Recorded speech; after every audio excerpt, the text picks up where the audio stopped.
A paz do Senhor, meus irmãos. Bem-vindos a mais uma videoaula produzida pelo Departamento da Escola Bíblica Dominical da Igreja Evangélica Assembleia de Deus em Londrina. Neste segundo trimestre do ano de 2024, estamos estudando sobre a carreira que nos está proposta, o caminho da salvação, santidade e perseverança para chegar ao céu. Hoje comentaremos a lição de número 8, cujo título é Confessando e Abandonando o Pecado. O textuário nos diz assim: o que encobre as suas transgressões nunca prosperará, mas o que as confessa e deixa alcançará misericórdia. Provérbios 28, 13.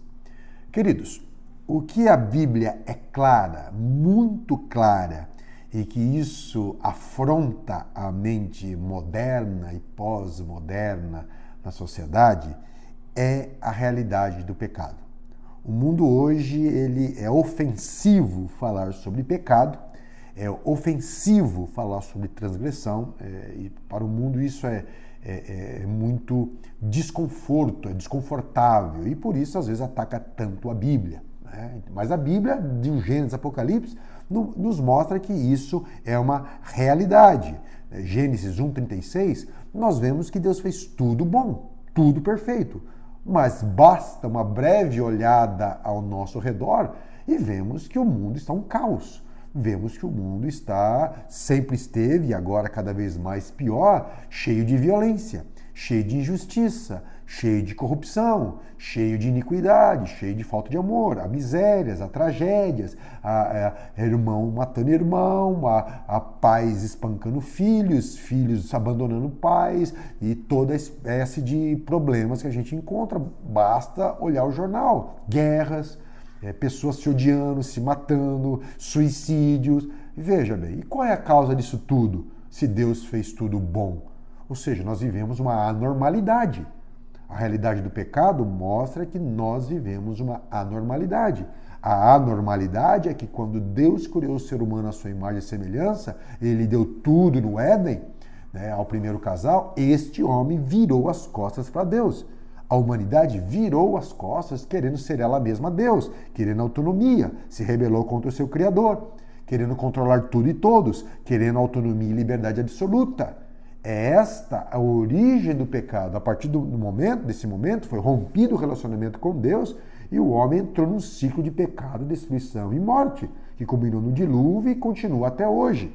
E só vai acabar com o novo céu e nova terra. Então, queridos, o pecado é uma realidade.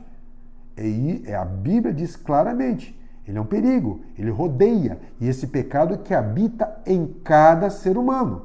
Enquanto a sociedade tenta explicar os comportamentos imorais, violentos, agressivos ou indesejados com genética e com ambiente social, dizendo que é puramente isso, embora isso tenha sua influência, mas a Bíblia diz claramente que é algo muito mais profundo, que é o pecado que habita em cada um de nós, trazendo medo, egoísmo, orgulho e morte, porque o salário do pecado é a morte, como Romanos 6:23. Porém, esta mesma Bíblia afirma que há em Cristo a possibilidade de regeneração. Romanos 3:24. Se o salário do pecado é a morte, o dom gratuito de Deus é a vida eterna. Se o salário do pecado é a morte, o dom gratuito de Deus é a vida eterna, por Cristo Jesus, o nosso Senhor. Romanos 3:24. Da mesma forma que Romanos, no capítulo 3:23, diz que todos pecaram, agora, Paulo fala, sendo justificados gratuitamente pela graça, pela redenção que há em Cristo. É esta a situação que a cruz nos traz, que devemos entender. A Bíblia ela mostra a doença, ela mostra o problema, mas também mostra que através de Cristo o pecado pode ser tratado. E temos agora uma relação do crente com o pecado. Agora, salvo, redimido, ainda o pecado nos rodeia. E como diz Lutero, uma frase atribuída a Lutero: pensei que o velho homem tinha morrido nas águas do batismo, mas descobri que o infeliz sabia nadar. Agora tenho que matá-lo todos os dias. É uma realidade do crente. Nós somos libertos da força e do poder do pecado, mas o pecado nos rodeia. Nós vivemos ainda nesse corpo de carne que precisa ainda de se revestir de incorruptibilidade, né? Como dizia um certo pastor, no passado Deus nos livrou da condenação do pecado, no presente Ele nos livra do domínio do pecado e no futuro, né, na sua volta, vai nos livrar desse corpo de pecado. Paulo diz claramente em Gálatas, né, porque Gálatas 5, 16 e 17, porque a carne cobiça contra o espírito e o espírito contra a carne. Estes se opõem um ao outro, para que não façais o que quereis. Paulo está dizendo isso. E aí nós temos essa batalha. E ele nos ensina como devemos lidar. Considerai-vos mortos para o pecado, mas vivos para Deus. Romanos 6, 11. E no 12 ele diz assim, não reine, portanto, o pecado no vosso corpo mortal, para obedecerdes às suas concupiscências. O que ele está dizendo? Mesmo na vida do cristão, o pecado ainda rodeia. Não reine é uma atitude minha, sua, de não permitir, com a graça de Deus, que o pecado volte a reinar.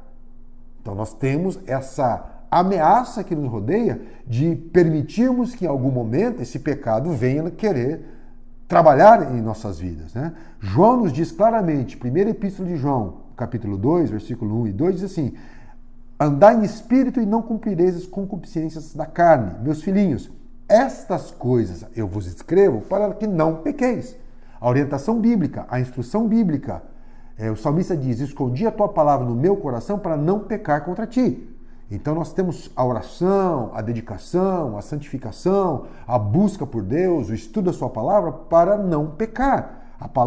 Deus permitiu que a sua palavra fosse escrita e chegasse até nós para nos orientar para não pecar. Mas João fala, porém, se alguém pecar, ou seja, há uma possibilidade de tropeçarmos. Aquele que é nascido de Deus, ele não vive na prática do pecado, mas pode haver os acidentes do pecado, os tropeços, porque somos humanos. Ainda não foi revelado o que havemos de ser. Se alguém pecar, aí ele fala, temos um advogado junto ao Pai. Há uma solução. E ele é a propiciação pelos nossos pecados, não somente pelos nossos, mas também pelo mundo. Ou seja, se na vida cristã ocorrer o tropeço, se na vida cristã ocorrer que demos margem ao pecado, e como o Tiago fala, né? Deus a ninguém tenta e não pode ser tentado pelo mal. Somos tentados e atraídos pela nossa própria concupiscência. Ou seja, ele fala, somos atraídos e engodados pela nossa própria concupiscência. A tentação vem daí. E se nós dermos vazão a isso, gera o pecado. É isso que o Tiago está nos dizendo. Agora, se neste caso a gente cair em erro, se neste caso a gente cair em pecado, algo que desagrada a Deus, ainda temos a graça de Deus, permitindo que sejamos libertos disso. Através do quê? Através da confissão. João, no capítulo 1, 7 a 10, diz assim, se dissermos que não temos pecado, enganamos a nós mesmos. É uma ilusão, é uma mentira dizer que não temos nenhum pecado, somos perfeitos. De forma nenhuma, queridos. Somos santificados em Cristo. Diante de Deus somos santos por meio de Cristo. Mas ainda precisamos lutar contra o pecado diariamente. E não há verdade em nós, ele conclui. Agora, se confessarmos os nossos pecados, ele é fiel e justo para nos perdoar os pecados e nos purificar de toda a injustiça. Então, qual é o instrumento divino? Qual é a ajuda divina?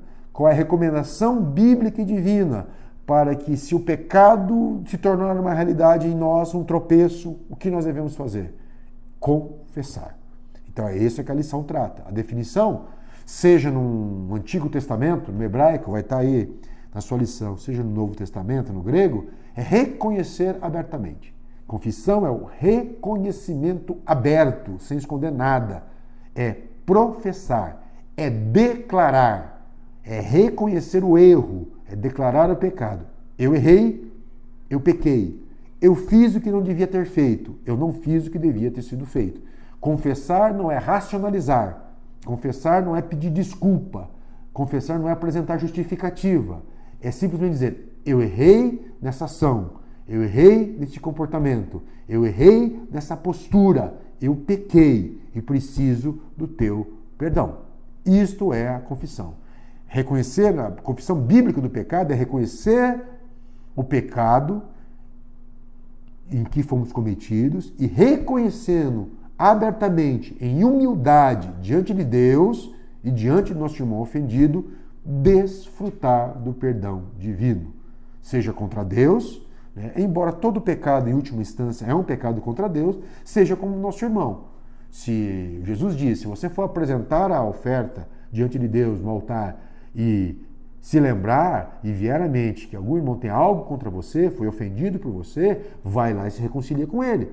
Se for necessário, vai lá e peça perdão ao seu irmão pelo ato que acabou prejudicando. E aí você volta a pedir, a apresentar a Deus a sua oferta.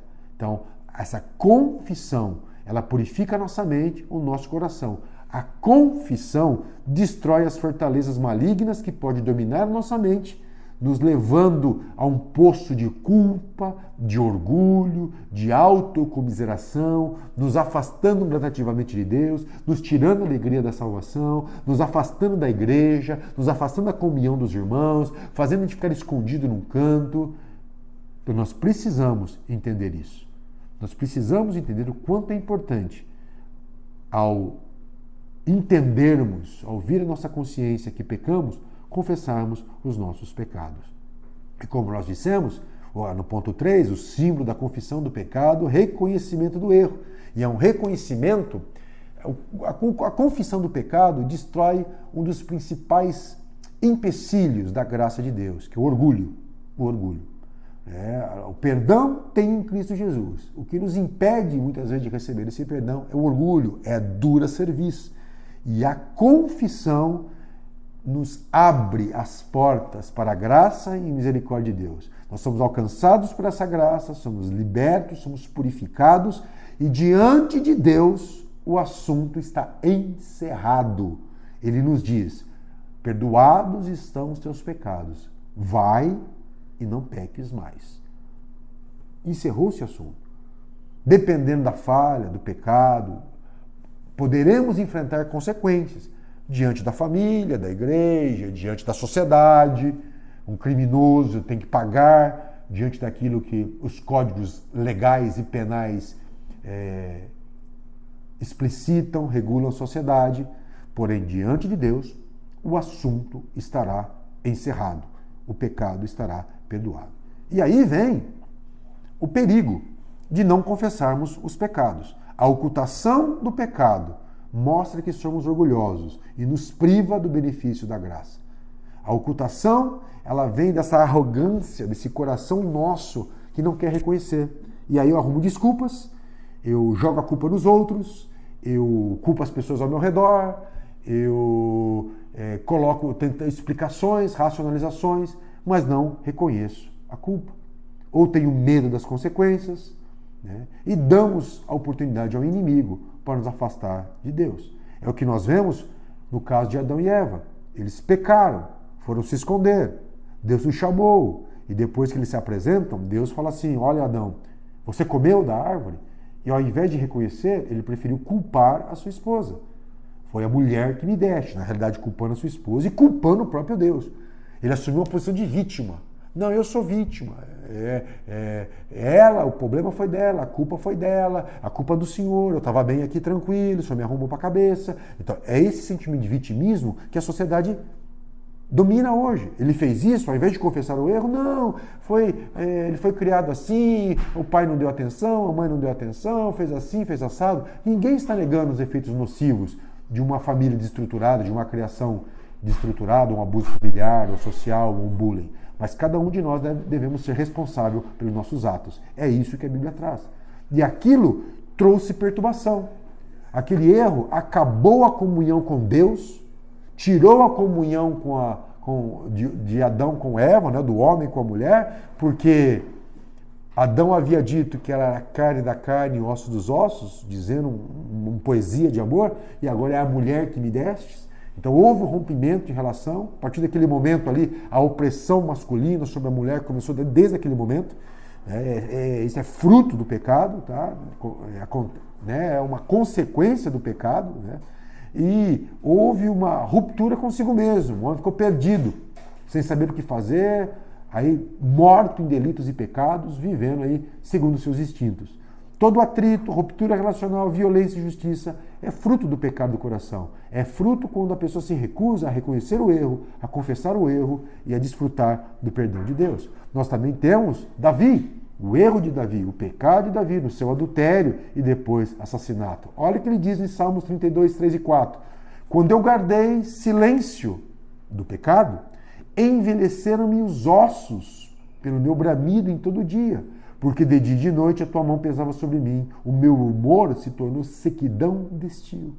Ou seja, o problema traz problemas espirituais, sim, nos afasta de Deus. Traz problemas físicos, sim, doenças, às vezes, psicossomáticas, que se transformam em doenças somáticas por causa da culpa, do peso, problemas neurológicos, muitos problemas da mente vêm da culpa, do peso, o pecado que não foi confessado, que não foi deixado, que não foi tratado, do enfraquecimento físico, a perda de vigor espiritual, a falta de paz, a dificuldade de relacionamento, se torna amargurado, reclama de tudo, briga com todos, é desconfiado de todo mundo, a irritabilidade, senso de perseguição. Você vê pessoas conversando numa rodinha, acha que estão falando de você. Você vê pessoas falando alguma coisa, uma pregação no púlpito, você acha que o pastor está atacando você. Tudo isso que você está oprimido pela culpa, o medo de ser descoberto, o medo de alguém saber, o medo disso vir a público à tona. Isso vai empobrecendo você, vai secando você, vai tirando a sua vida, seu vigor, vai levando você a adoecer e até mesmo morrer. É o efeito do pecado. Por isso, devemos confessar o pecado a Deus. Não apenas reconheça o pecado. Não apresente justificativas, não jogue a culpa, não se coloque na função de vítima. Salmo 51, 1 a 4. Tem misericórdia de mim, ó Deus, segundo a tua benignidade. Davi, apaga as minhas transgressões, segundo a multidão das tuas misericórdias. Lava-me completamente da iniquidade e purifica-me do meu pecado. Porque eu conheço as minhas transgressões, o meu pecado está sempre diante de mim. Contra ti somente pequei, e fiz o que era mal aos teus olhos, para que sejam justificados quando falares e puro quando julgares. E no próprio Salmo 32, ele diz assim, versículo 1 e 2, bem-aventurado aquele cuja transgressão é perdoada. Feliz. A bem-aventurança é uma palavra muito forte nas Escrituras. É alguém que tem uma vida plena, é alguém que tem uma vida livre, é alguém que tem uma vida cheia de vigor, bem-aventurado. Aquele cuja transgressão é perdoada e cujo pecado é coberto. Bem-aventurado o homem a quem o Senhor não imputa maldade, em cujo espírito não há engano. E no versículo 5, confessei-te o meu pecado, 32:5, e a minha maldade não encobri. Dizia eu, confessarei ao Senhor as minhas transgressões, e tu perdoaste a maldade do meu pecado. O nosso Deus, ele é benigno em perdoar, ele deseja perdoar. Com ele está o perdão. Está de braços abertos para nos ouvir, para nos perdoar, para nos lavar, para nos purificar. A obra da cruz, ela tem efeito na nossa vida. Agora, precisamos reconhecer o nosso erro e ter uma postura de mudança de vida. Reconhecer que o nosso pecado destrói nosso relacionamento com o nosso semelhante, entristece Deus, leva-nos à morte. Reconhecer e ter uma postura de mudança. Alcançando a cura e a restauração. Assim, confessou o pecado, reconheceu, desfrute da graça e misericórdia. Alguns até reconhecem o pecado, mas não reconhecem o perdão. Querem pagar o preço para serem perdoados. Precisam de alguma penitência. Isso é orgulho. Isso é obra da carne. Isso é tentar a graça de Deus através de mérito. O perdão de Deus através de mérito. Então, nada que nós façamos pode alcançar o perdão de Deus. Nenhuma obra nossa. Não existe penitência que apague os nossos pecados. Apenas o sangue de Cristo tem poder para nos purificar dos pecados. Apenas a confissão nos dá acesso a esse perdão. Isso também é orgulho. Querer provar que pode pagar o preço ou que pode pagar pelo pecado. Algumas pessoas querem ser punidas, se autopunem, se autoafligem pelo pecado, achando que com isso serão purificadas. Lê do engano. Isso é mais pecado, isso é mais orgulho, isso é arrogância, isso é abrir a mão da graça. Confesse o pecado e aceite a graça de Deus. Porque quando verdadeiramente somos perdoados, isso desenvolve em nós amor, gratidão e também aprendemos a perdoar. Como Jesus falou, aquele que muito é perdoado, muito ama. É uma resposta ao perdão de Deus. É amá-lo cada vez mais e trabalhar para a glória dele, em gratidão pelo que ele nos fez, e não para alcançar algo dele. A confissão é o irmão. Quem perdoa é Deus, quem absolve é Deus. Porém, muitas vezes precisamos de ajuda do nosso cônjuge, dos nossos irmãos, dos nossos pastores, no processo de cura, de restauração e de vitória contra o pecado. Ou de tendências pecaminosas que nos rodeiam. Fraquezas que nós temos que precisamos fortalecer. E às vezes sozinho é muito difícil. Por isso, Tiago nos fala: confessai as vossas culpas uns aos outros e orai uns pelos outros para que sejam curados. A cura nisso. Deus nos tirou do mundo de escravidão do pecado e nos pôs numa família chamada igreja. É a família de Deus. Irmãos, pecadores, também regenerados, para que nos ajudemos mutuamente. A caminhada não pode, não deve ser sozinha. A caminhada deve ser em família. Então, há situações, sim, que você deve procurar o seu pastor, aceitar a orientação dele, aceitar a disciplina dele. Veja bem, quem absolve, quem perdoa, quem purifica é Deus. Não é homem nenhum. Não existe intermediário entre Deus e os homens. É só através de Jesus Cristo. Porém, nós precisamos dos nossos irmãos para vencer nossas fraquezas, nossas fragilidades, confessando uns aos outros e ajudando uns aos outros nessa caminhada. E se for necessário enfrentar uma disciplina da igreja, sim, enfrente com amor, para que você se fortaleça, para que a igreja o acompanhe, para que ele ajude naquilo em que você tropeçou. Confesse ao seu cônjuge. O seu cônjuge é uma carne com você. Vocês precisam se confessar uns aos outros e uns aos outros ajudar nessa caminhada. Não tente viver sozinho. Às vezes há problemas que Deus quer que nós caminhemos em família para serem resolvidos. Uma orientação, um aconselhamento, ouvindo aquilo, uma oração, orando juntos. É o que ele diz aqui. Confessai uns aos outros, orai uns pelos outros. Esse é o poder que Deus dá e nos coloca na nossa mão. É uma ajuda, né? Conclusão. O salário do pecado é a morte. Ocultá-lo só trará mais dor, sofrimento e culpa. Não se ganha nada ocultando o pecado, a não ser mais destruição, a não ser mais angústia, mais prejuízo. Porém, Cristo veio para nos dar vida, e vida é abundância. Uma vida liberta da culpa, liberta da condenação, liberta do pecado. O desejo de Deus é ter comunhão com o seu povo, conforme Jeremias 29:11. Porque eu bem sei os pensamentos que tenho a vosso respeito, diz o Senhor. Pensamentos de paz e não de mal, para vos dar o fim que esperais. Então me invocareis, ireis, orareis a mim, e eu vos ouvirei. Desde lá do Antigo Testamento, o desejo de Deus é ter comunhão com o seu povo, é instruí-lo, é ouvi-lo, é ensiná-lo, é caminhar com ele e ajudar as dificuldades da vida. Não permite que o pecado se afaste de Deus, coloque uma barreira entre você e Deus. Por isso, venha com humildade e confesse o pecado. O maior privilégio do ser humano é desfrutar da comunhão de Deus. Estamos sujeitos a falhas, mas lembre-se, é Ele que perdoa todas as nossas iniquidades, é Ele que sara todas as nossas enfermidades, é Ele que redime a nossa vida da perdição, é Ele que nos coroa de benignidade e misericórdia, é Ele que farta a nossa boca de bens, de sorte que a nossa mocidade se renova como a águia. Parafraseando aqui o Salmo 103, os versículos 3 a 5. Tá? E nós devemos nessa batalha, juntos, em comunidade, em igreja, sem ocultar pecado nenhum, confessando o pecado quando necessário, ouvindo a voz de Deus, o perdão de Deus, desfrutando o perdão de Deus, estudando a sua palavra, guardando a sua palavra para não pecar, porque aquele que vive em Cristo odeia o pecado. O pecado é um acidente. O pecado é algo que não é uma anormalidade na vida do cristão, que deve ser abandonado, confessado, abandonado e o cristão fortalecido na palavra de Deus e com a ajuda do Espírito Santo para não pecar novamente. Mas temos essa batalha, e essa batalha durará até que o que é corruptível se revista da incorruptibilidade e o que é mortal se revista da imortalidade. E quando isto que é corruptível se vestir da incorruptibilidade e isto que é mortal se revestir da imortalidade, então cumprir-se-á a palavra que está escrita: tragada foi a morte na vitória. Onde está a morte, o teu aguilhão? Onde está o inferno, a tua vitória? Ora, o aguilhão da morte é o pecado, e a força do pecado é a lei.